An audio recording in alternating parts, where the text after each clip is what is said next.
Assalamualaikum warahmatullahi wabarakatuh. Perkenalkan, kami dari kelompok 2 ingin mempresentasikan cara menggunakan sistem SMPLS. Nama saya Muhammad Rehan dan ada teman-teman saya yaitu Lutfi Malawat, Sri Wulandari, Novalia Putri Siregar, Siti Agranisi, dan Muhammad Revano Maswandi. Dan pembacaan pertamanya atau cara pertamanya akan dijelaskan oleh teman kita yaitu Lutfi Malawat. Silakan. Terima kasih Bang Ray.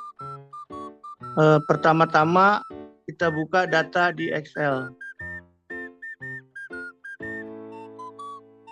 Kemudian simpan dan ubah ke dalam format TXT.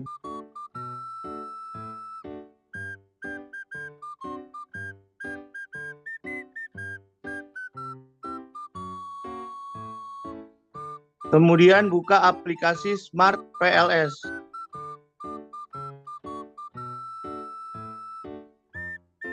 Terus klik New Worksheet.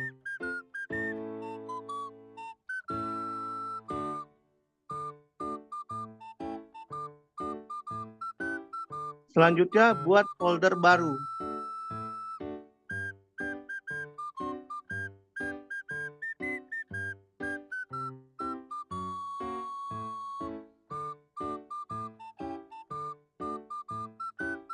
Kemudian di save. Selanjutnya klik New Project.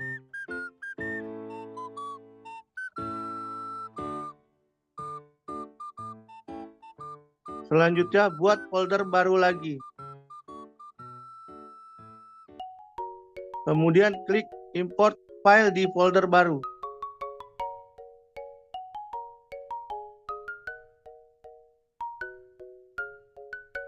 Selanjutnya pilih data yang dengan format TXT tadi, tunggu hingga muncul datanya.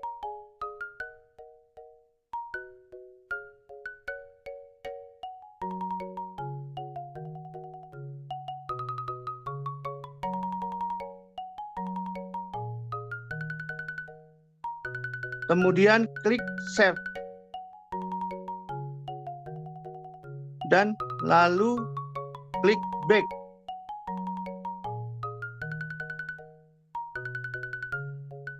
Selanjutnya, buat analisis baru dengan klik PLS SEM.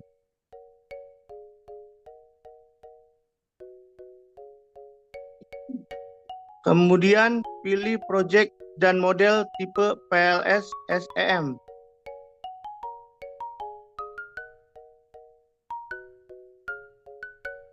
Buat nama dan klik Save.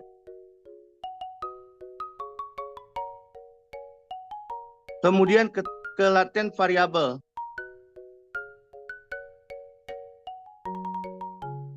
Lalu klik kursor 2 kali sampai muncul tulisan alpha.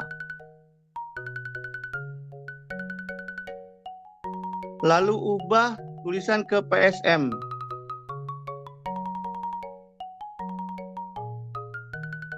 Selanjutnya klik kursor 2 kali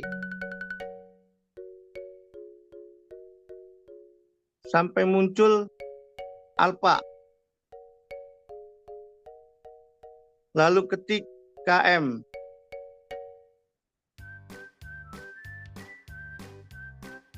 Selanjutnya klik kursor 2 kali lagi. Lalu ketik EW.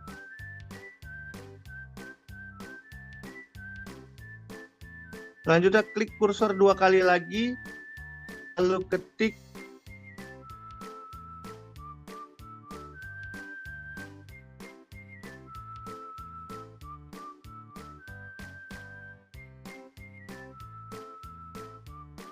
kemudian klik select dan tata.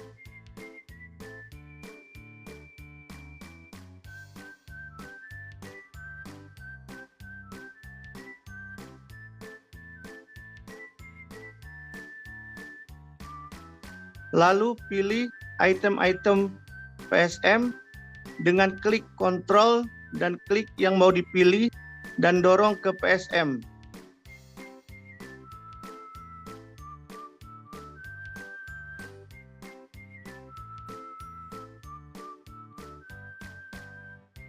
Lalu lakukan hal yang sama ke KM, EW, dan NMK.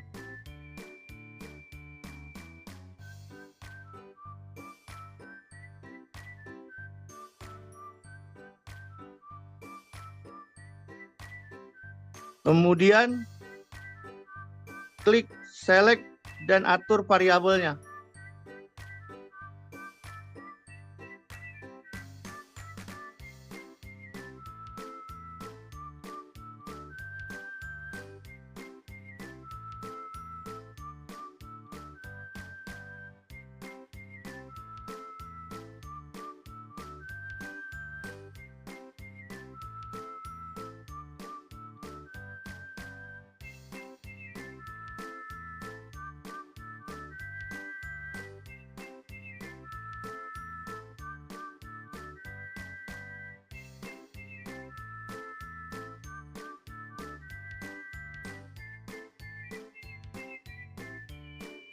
Kemudian konekkan PSM, KM, dan EW ke NMK.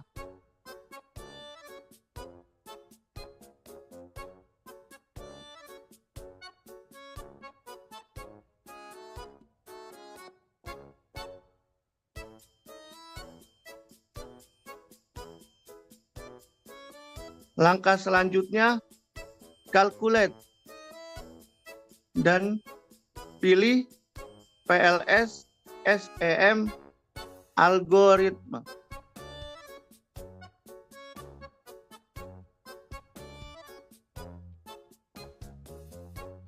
Selanjutnya pilih path, standardized dan default. Terus klik open report.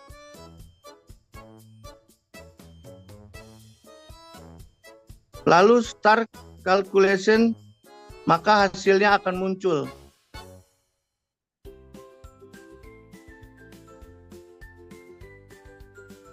Kemudian SS gambar dan masukkan ke PPT atau lembar kerja.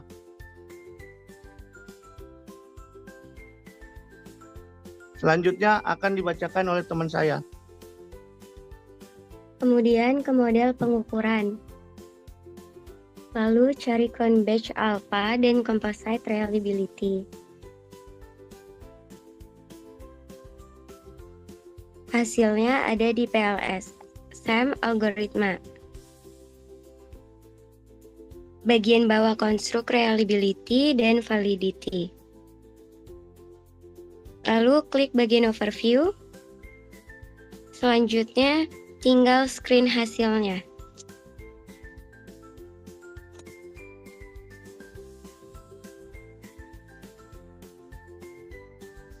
Cron bench alpha, kesimpulan nilai cron bench alpha pada variabel EW, kesadaran KM, niat membeli atau NMK, dan PM lebih dari 0,7 artinya reliable.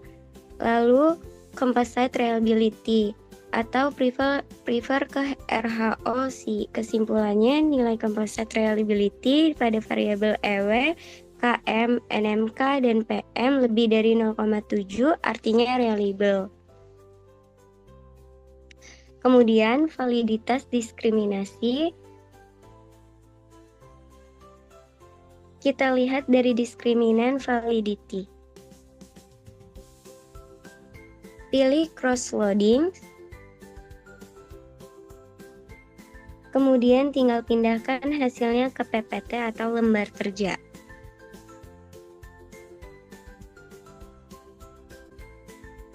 Selanjutnya akan dibacakan oleh Siti Agrianingsih. Baik, selanjutnya untuk kesimpulan dari hasil di atas, yaitu loading pada konstruk sendiri lebih besar nilai loading pada konstruk lainnya atau cross loading.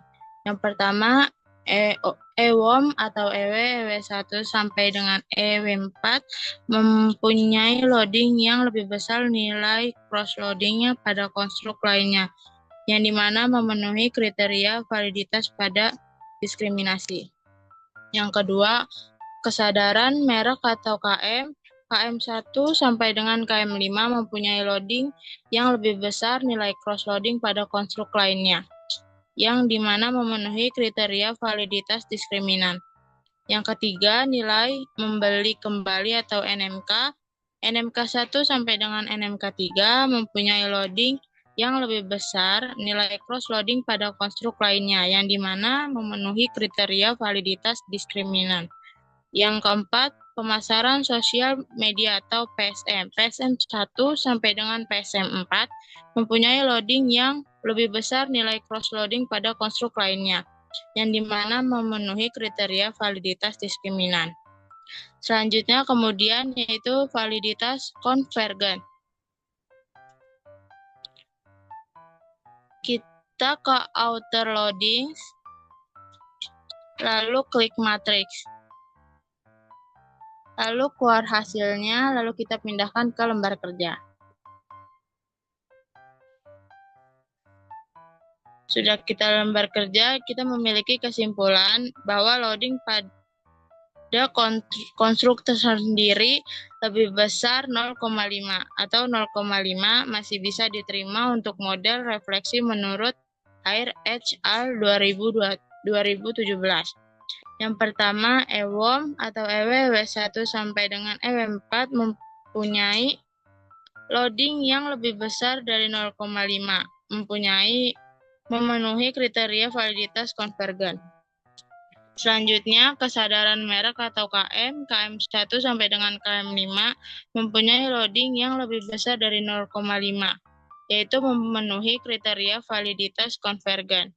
Yang ketiga, niat membeli kembali atau NMK. NMK 1 sampai dengan NMK 3 mempunyai loading yang lebih besar dari 0,5, yang dimana memenuhi kriteria validitas konvergen. Dan yang keempat, pemasaran sosial media atau PSM. PSM 1 sampai dengan PSM 4 mempunyai loading yang lebih besar dari 0,5, yang dimana memenuhi kriteria validitas konvergen. Untuk selanjutnya akan dibacakan oleh Mbak Putri. Selanjutnya model struktural. Yang pertama ada R-square. Kita kembali ke Smart PLS. Quality kriteria R-square. Kita ke overview. Di sini terdapat hasilnya, kemudian pindahkan ke lembar kerja. Pertama, adjust R-square sama dengan 0,619. Artinya niat membeli kembali dapat dijelaskan oleh variabel pemasaran sosial media. Kesadaran merek EWOM sebesar 61,9%. Dan sisanya 100 dikurang 61,9 sama dengan 38,1% dijelaskan oleh faktor lain di luar model. Yang kedua ada nilai predictive relevance Q kuadrat. Kita kembali ke Smart PLS, buka F-square, pilih matriks. Di sini terdapat hasilnya, kemudian kita pindahkan ke lembar kerja. Hasilnya di sini nilai predictive relevance Q kuadrat menggunakan Smart PLS tidak bisa langsung diketahui, harus dihitung menggunakan rumus. Rumusnya yaitu Q kuadrat sama dengan 1 dikurang, buka kurung 1 kurang R square, tutup kurung. Di mana R square-nya itu 0,638. Jadi 1 dikurang 1 kurang 0,638 hasilnya sama dengan 0,638. Nilai Q kuadrat yaitu 0,638 lebih dari 0, artinya dapat memprediksi secara akurat estimasi model. Kemudian selanjutnya akan dijelaskan oleh Rehan. Oke, selanjutnya akan dijelaskan oleh saya. Kemudian kita harus mencari rata-rata AV dengan cara ditambahkan semua hasil AV-nya dibagi dengan 4. Dan nilai GOV-nya adalah GOV kebilangan akar kuadrat dari AVE kali R pangkat 2. Dan cari nilai GOV pada Smart PLS rumus GOV kebilangan akar rata-rata AV dikali rata-rata R square dengan AV yang kita peroleh dari konstruk, reliability, dan validity, lalu klik overview.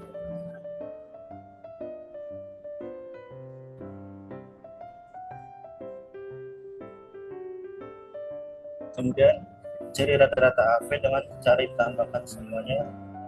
Ini dibagi dengan 4. Rata-rata AV sama dengan kurung 0,750 ditambah 0,662 tambah 0,820 ditambah 0,574 dibagi 4, yang hasilnya adalah 0,70.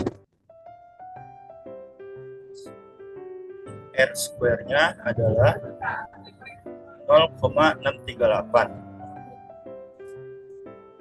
Lalu kita mencari GOV-nya dengan cara yang tadi, itu akar 0,715 kali 0,638, yaitu hasilnya 0,668. Menurut Tenehau tahun 2004, nilai GOV small sama dengan 0,1, nilai GOV medium 0,25, dan GOV besar bernilai 0,38. Nilai GOV 0,668 lebih besar 0,38, artinya tingkat kelayakan model tergolong lebih besar. Lalu selanjutnya akan dibacakan oleh teman saya.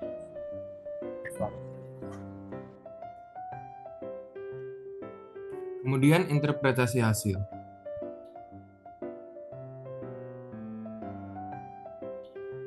Kembali ke Smart PLS, lalu klik Edit. Calculate, pilih Bootstrapping. Lalu klik Start Calculation, dan tunggu hasilnya muncul.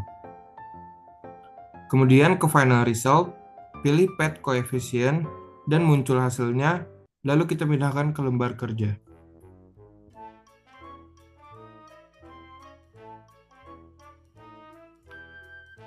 Bisa kita lihat, poin A pengaruh EWOM terhadap niat membeli kembali atau NMK, P-value 0,366 lebih dari 0,05 alpha, atau tidak signifikan alias menerima hipotesis 0.